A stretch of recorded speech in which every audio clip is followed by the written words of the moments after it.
اللہ الرحمن الرحیم۔ عزیز طلباء و طالبات، السلام علیکم۔ آن لائن لیکچر سے میں ہوں محمد احسان الحق۔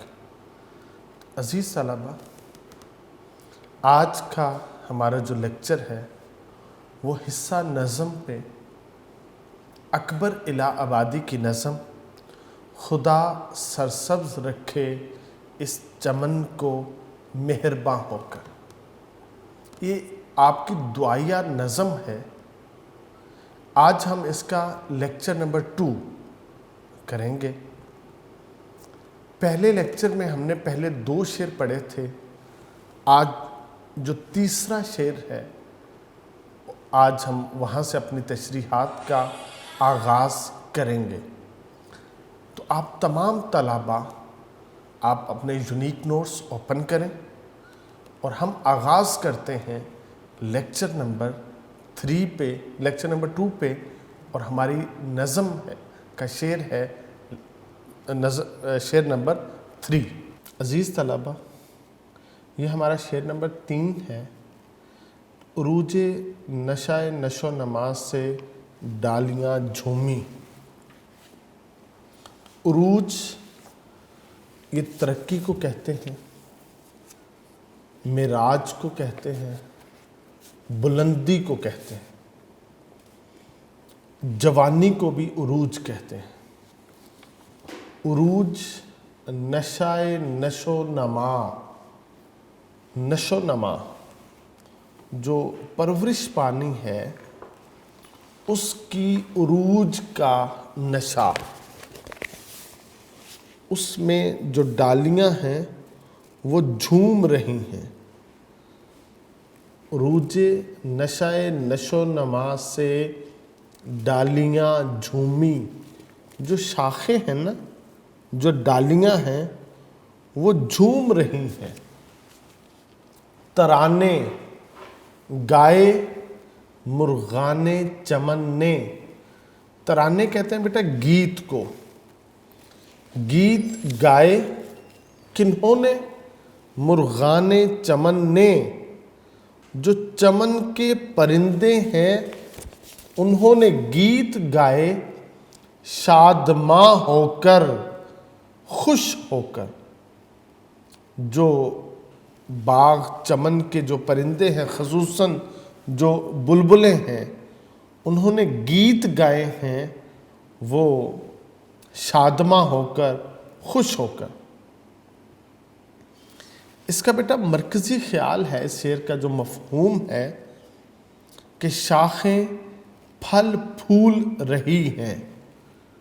عروج نشہ نشو نما سے ڈالیاں جھومی، شاخیں وہ پھل پھول رہی ہیں۔